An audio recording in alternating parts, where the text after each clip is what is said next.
Assalamualaikum warahmatullahi wabarakatuh. Perkenalkan, kami dari kelompok 5. Di sini kami akan menjelaskan mengenai materi perencanaan bisnis. Anggota kelompok kami terdiri dari 5 orang. Yang pertama ada Aldi Maulana Ramdhani, yang kedua ada Anissa Rahayu Nuraini, yang ketiga ada Muhammad Zakiuddin, yang keempat ada Rini Nuraisyah, dan yang kelima ada Ulan Sari. Baik, kita mulai saja kepada inti materi pembahasan. Yang pertama ada pengertian perencanaan bisnis. Rencana bisnis adalah pernyataan formal atas tujuan berdirinya sebuah bisnis, serta alasan mengapa pendirinya yakin bahwasanya tujuan tersebut dapat dicapai, dan strategi atau rencana-rencana apa yang akan dijalankan untuk mencapai tujuan tersebut. Jadi, di sini kita dapat menyimpulkan bahwa perencanaan bisnis atau business plan merupakan aktivitas atau kegiatan penting yang harus kita siapkan sebelum memulai sebuah usaha. Selain itu, ada juga pengertian perencanaan bisnis menurut para ahli. Menurut Hisrich and Peter, perencanaan bisnis adalah dokumen tertulis yang disiapkan oleh seorang wirausaha yang menggambarkan semua unsur-unsur yang relevan, baik itu internal maupun eksternal, mengenai perusahaan untuk memulai suatu usaha. Sedangkan menurut Richard L. Duff, dalam bukunya, manajemen menyebutkan bahwa perencanaan bisnis adalah dokumen yang merincikan detail-detail bisnis yang disiapkan oleh seorang wirausahawan sebelum membuka sebuah bisnis baru. Duff, tahun 2007, nomor 265. Ada juga menurut Bygrave, tahun 1994, nomor 441, dalam buku Hari Alma, tahun 2006, nomor 198, beliau mendefinisikan perencanaan bisnis sebagai dokumen yang disediakan oleh entrepreneur yang memuat rincian tentang masa lalu, keadaan sekarang, dan kecenderungan masa depan dari sebuah perusahaan.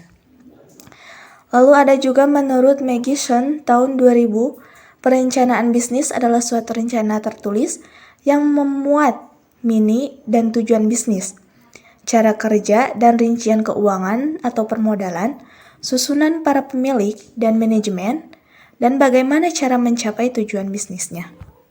Nah, setelah kita mengetahui dan menggabungkan pengertian dari perencanaan bisnis secara umum dan menurut para ahli, di sini kita dapat menyimpulkan bahwasanya perencanaan bisnis itu adalah dokumen penting yang sangat berguna bagi sebuah bisnis serta dapat memperlihatkan keadaan masa sekarang dan masa yang akan datang, sebagaimana yang telah dikehendaki. Jadi, perencanaan bisnis atau business plan merupakan penelitian mengenai kegiatan organisasi di masa sekarang dan masa yang akan datang, serta mendapatkan hasil yang diinginkan sehingga dapat dituangkan dalam suatu dokumen perencanaan. Selain itu, perencanaan bisnis juga memiliki hubungan yang sangat erat dengan wirausaha, karena perencanaan bisnis dibuat agar hasil penciptaan usaha yang dibuat dapat mendekati hasil dari kenyataannya. Selanjutnya ada pentingnya perencanaan yang dibagi menjadi 5 bagian. Poin pertama yaitu, bisnis adalah blueprint usaha Anda yang akan Anda dan karyawan serta pihak-pihak yang bekerja sama dengan Anda dalam operasionalnya. Dia akan membantu Anda tetap kreatif dan fokus pada tujuan yang telah ditetapkan. Poin kedua, perencanaan bisnis merupakan alat untuk mencari dana sehingga berhasil dalam bisnis. Poin ketiga yaitu perencanaan bisnis adalah sarana komunikasi untuk menarik orang lain, pemasok, konsumen, dan penyandang dana. Perencanaan bisnis akan membuat mereka mengerti tujuan dan cara operasional bisnis Anda.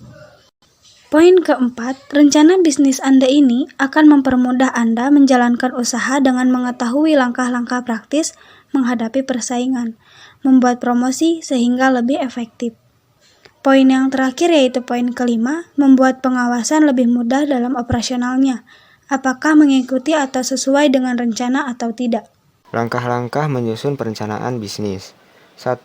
Mengendalikan bisnis, yaitu melakukan penelitian tentang industri tersebut. 2. Menentukan visi. Jika pembiayaan bisnis berasal dari investor, maka visi harus dirancang sebaik mungkin untuk menarik investor.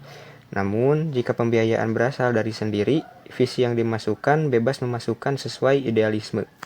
3. Menentukan audiens. Jika audiens dari perencanaan bisnis merupakan investor atau berencana merekrut investor, bermodalkan perencanaan bisnis, maka perlu membuat perencanaan bisnis sesuai dengan mereka. 4. Membuat rencana bisnis yang terdiri dari pernyataan misi, ringkasan eksekutif, penawaran produk atau jasa, target pasar, marketing plan, analisis industri dan kompetisi, laporan keuangan, resume of company principle, dan penawaran. Dan yang kelima adalah membuat perencanaan bisnis secara profesional. Setelah mengumpulkan semua informasi penting, pastikan presentasikan rencana secara profesional. Saya akan menjelaskan tentang manfaat perencanaan bisnis. Manfaat perencanaan bisnis ini terbagi menjadi 6 bagian. Yang pertama, manfaatnya membantu dalam mencari modal dan pinjaman kepada lembaga keuangan untuk pemberi kredit. Nah, perencanaan bisnis ini menggambarkan kesiapan calon pengusaha yang terjun langsung dalam dunia bisnis ini. Seberapa dalam calon pengusaha ini mengetahui bisnis yang sedang dirancangnya. Hal ini dilihat dari seberapa kompleks dan rinci perencanaan bisnis yang disusun. Manfaat yang kedua, membantu dalam memutuskan apakah akan melanjutkan usaha atau berhenti. Dalam perencanaan bisnis ini juga bisa digunakan untuk memutuskan apakah bisnis yang sedang dijalani ini sesuai apa yang direncanakan atau tidak. Misalnya, apakah perkiraan keuangan yang ada telah tercapai atau belum? Bila belum tercapai, mengapa hal itu bisa terjadi? Dan bagaimana proses bisnis, mana yang salah dan perlu diperbaiki? Manfaat yang ketiga, membantu dalam mengembangkan ide bisnis. Perencanaan bisnis ini salah satu sarana yang teratur dalam mempertajam ide bisnis. Dengan perencanaan bisnis ini, ide-ide bisnis ini bisa lebih terencana dan teratur. Dengan pendekatan-pendekatan standar perencanaan bisnis, akan diketahui siapa saja pasar atau konsumen yang berpotensial, bagaimana proses pemasarannya, serta bagaimana proses proporsional dari bisnis yang sedang dijalani tersebut. Manfaat yang keempat, membantu dalam mengidentifikasi faktor-faktor penghambat kesuksesan. Apa saja? Bisnis, investasi contohnya, ini melakukan taruhan akan investasi yang ditanamkan. Apakah uang yang ditanamkan ini akan memberikan keuntungan yang maksimal atau tidak?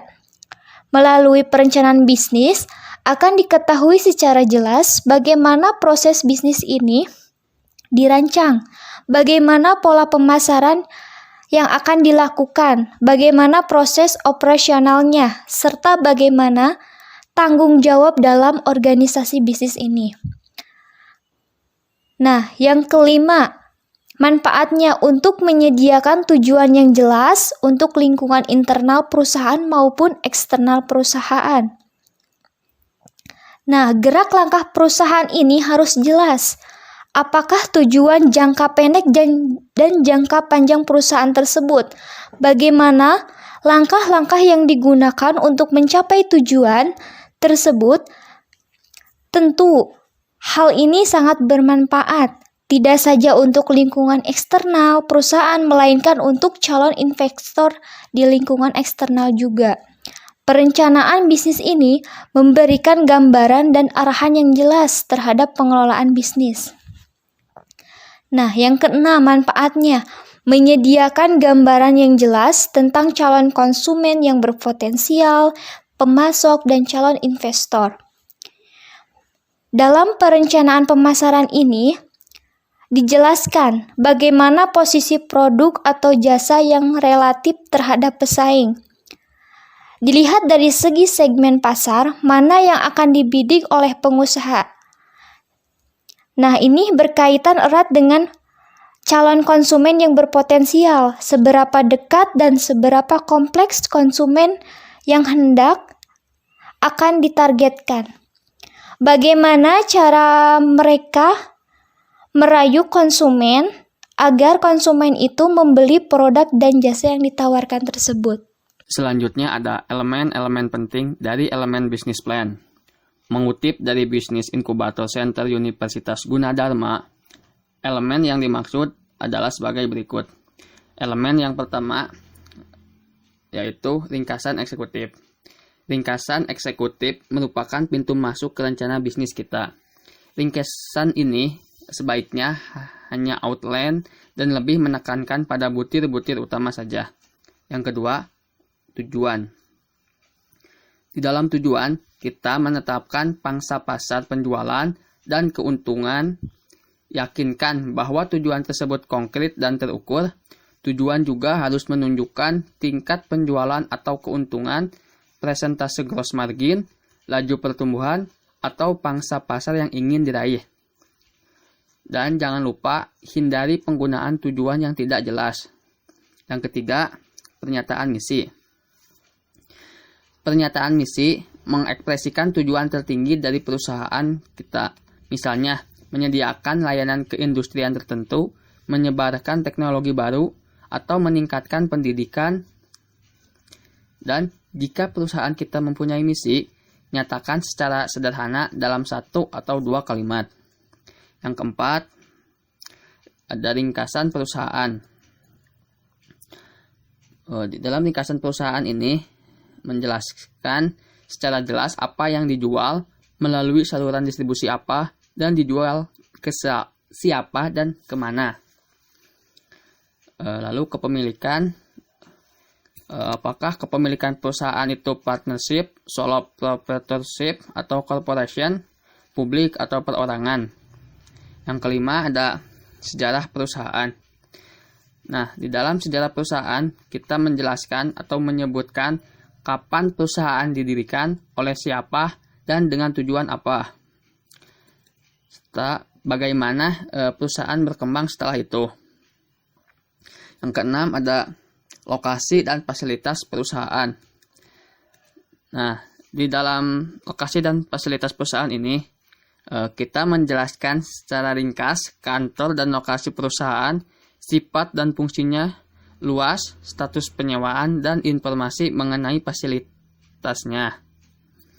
Yang ketujuh ada produk atau jasa. Nah, produk atau jasa ini merupakan ringkasan barang dan jasa yang ditawarkan.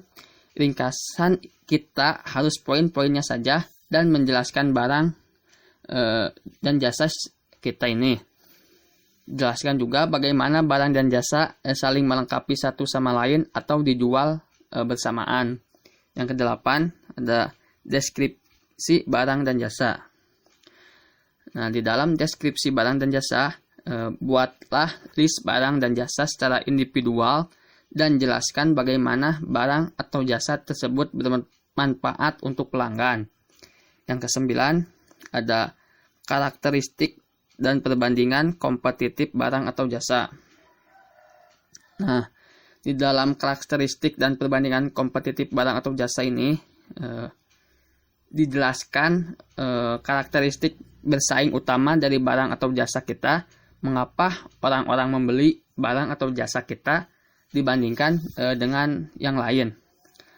Apakah kita menawarkan yang lebih baik untuk karakteristik, harga, kualitas, atau pelayanannya.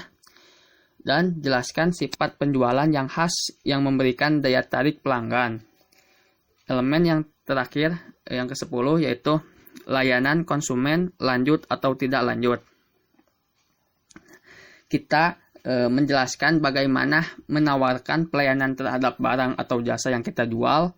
Jika perusahaan kita hanya menawarkan jasa, rubahlah judul di atas dengan tindak lanjut layanannya dan jelaskan bagaimana kita menyediakan dukungan terhadap pelanggan, juga masukkan jam operasi atau kebijakan garansi. Mungkin sekian presentasi dari kelompok kami. Mohon maaf apabila ada kesalahan. Wabillahi taufiq wal hidayah. Wassalamualaikum warahmatullahi wabarakatuh.